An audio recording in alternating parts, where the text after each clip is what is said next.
नमस्कार, मैं हूँ शालिनी और आप देख रहे हैं बीबीएन भव्य भारत न्यूज। चलिए शुरू करते हैं आज की मुख्य खबरें। मीरा रोड का नया नगर मिनी पाकिस्तान, जिहादियों का अड्डा, यहाँ ऑपरेशन सिंदूर जरूरी, नीतीश राणे। मुंबई से सटे मीरा रोड के नया नगर में जुबेर अंसारी ने चाकू से सुरक्षा गार्ड राजकुमार मिश्रा और सुब्रतों पर हमला किया था। जुबेर ने हिंदू राजकुमार और सुब्रतों पर इसलिए हमला किया क्योंकि वे हिंदू थे और कलमा नहीं पढ़ पाए। इसको लेकर महाराष्ट्र में सियासत गरमाने लगी है। मीरा रोड के नया नगर में जुबेर अंसारी ने चाकू से सुरक्षा गार्ड राजकुमार मिश्रा और सुब्रतों पर हमला किया था। जुबेर द्वारा हिंदू होने पर और कलमा ना पढ़ पाने की वजह से हमला किया गया था। इसको लेकर महाराष्ट्र में सियासत गर्म हो गई है। महाराष्ट्र के मंत्री नीतीश राणे ने हमले की निंदा की और कहा कि सख्त कार्रवाई की जरूरत है। उन्होंने कहा कि इस हमले में शामिल लोगों के खिलाफ कड़ी कार्रवाई होनी चाहिए। उन्होंने ये भी आरोप लगाया कि कुछ तत्व इलाके में सद्भाव बिगाड़ने की कोशिश कर रहे हैं। मंत्री नीतीश राणे ने कहा कि मैं हमेशा से कहता आया हूं कि मीरा रोड के नया नगर के लोग जिहादियों की तरह हैं, जो एक छोटा पाकिस्तान बनाना चाहते हैं। इसीलिए वहां लव जिहाद और लैंड जिहाद के मामले सामने आ रहे हैं। पहलगाम हमले के समय हमने जो देखा उसमें लोग कलमा पढ़ते थे और सिंदूर लगाते थे।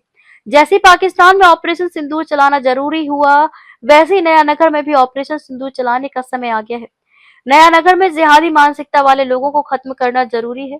दिल्ली के जामिया विश्वविद्यालय में आरएसएस के कार्यक्रम के विरोध पर प्रतिक्रिया देते हुए मंत्री नीतीश राणे के विरोधियों की आलोचना की और ऐसे कार्यक्रम आयोजित करने के अधिकार का समर्थन किया। राणे ने कहा कि मुझे लगता है कि वे भूल गए हैं कि हमारा देश एक हिंदू राष्ट्र है, इसलिए उनमें से हर एक में एक राष्ट्रवादी संगठन है जिसे राष्ट्रीय स्वयंसेवक संघ कहा जाता है। हमारे राष्ट्रीय स्वयंसेवक संघ के गठन को 100 साल हो गए हैं। आज राष्ट्रवाद का असली उदाहरण है आरएसएस। मीरा रोड के नया नगर में जुबेर अंसारी द्वारा हमला किए गए मामले की जांच एटीएस को सौंप दी गई है। एटीएस ने जुबेर के घर की तलाशी ली है, जहां पर आईएसआईएस, इस्लामिक और लोन वुल्फ जैसे विषयों से जुड़े साहित्य भी पाए गए हैं। जुबेर के माता पिता अभी भी अमेरिका में है। सरकारी महकमा आधिकारिक तौर पर जानकारी एम्बेसी के जरिए देने की व्यवस्था कर रहा है। समाजवादी पार्टी के प्रदेश अध्यक्ष और विधायक अबू आजमी ने मीरा रोड चाकूबाजी मामले पर भी अपनी प्रतिक्रिया दी और महाराष्ट्र में बढ़ते नशीले पदार्थों के खतरे पर चिंता जताई। सपा नेता अबू आजमी ने चाकूबाजी की घटना पर कहा कि मैं इसे स्वीकार नहीं करता। मुझे इस पर यकीन नहीं है। अगर ये सच है तो सजा बहुत सख्त होनी चाहिए। कोई मुस्लिम जाकर किसी हिंदू पर हमला करे और ये दिखाने की कोशिश करे कि जो कश्मीर में हुआ वही यहीं भी होना चाहिए, मेरा मानना है कि ये बिल्कुल गलत होगा।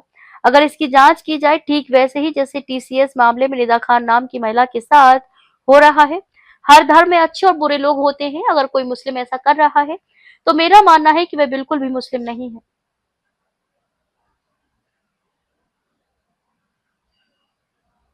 तो अभी तक के लिए इतना ही। मैं शालिनी आपसे विदा लेती हूँ। अगली खबर में फिर मुलाकात होगी एक और खास खबर के साथ। तब तक के लिए बने रहिए बीबीएन भव्य भारत न्यूज के साथ। नमस्कार।